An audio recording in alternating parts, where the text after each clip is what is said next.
आऊज़ुबिल्लाहि मिनश्शैतानिर्रजीम बिस्मिल्लाहिर्रहमानिर्रहीम। अस्सलाम वालेकुम नाज़रीन हज़रात, आप देख रहे हैं ज़ोया लाइफ हेल्थ केयर।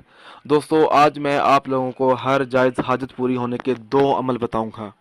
इस अमल की इजाज़त आम है। अमल बताने से पहले मेरी आप लोगों से गुजारिश है दोस्तों, इस अमल को आप लोगों ने जायज़ मकसद के लिए इस्तेमाल करना है, ना जायज़ मकसद के लिए हरगिज़ इस्तेमाल नहीं करना, वरना कोई फ़ायदा नहीं होगा। पहला अमल इस तरह से शुरू करना है।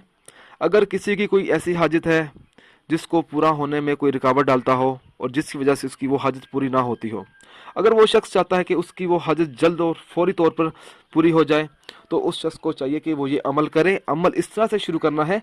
चांद की पहली जुमेरात को नमाज इशा के बाद अव्वल व आखिर 11-11 मरतबा दूध पाक पढ़े, दरमियान में 40 मरतबा नाद अली पढ़े बिला नागा।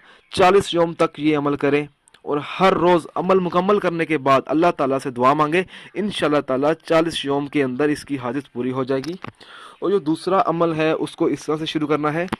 बावजू हालत में पहले 3 मरतबा दूध पाक पढ़े, फिर 3 मरतबा बिस्मिल्लाहिर्रहमानिर्रहीम पढ़े, और इसके बाद 3 मरतबा सूरत फलक पढ़े, और 3 मरतबा सूरत फातिहा पढ़े, और फिर 3 मरतबा सूरत इखलास पढ़े, और फिर 3 बार दूध पाक पढ़े।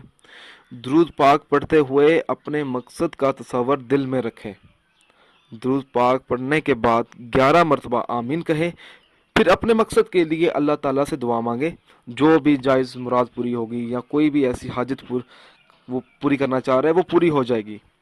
दोस्तों, अगर आपको हमारी ये वीडियो पसंद आई है तो इसको लाइक कीजिए और शेयर कीजिए। साथ ही मेरे channel Zoya life health care को सब्सक्राइब करना हरगिज़ ना भूलें, ताकि आपको आगे आने वाली वीडियोज़ की मालूमात मिलती रहे। जज़ाकल्लाह।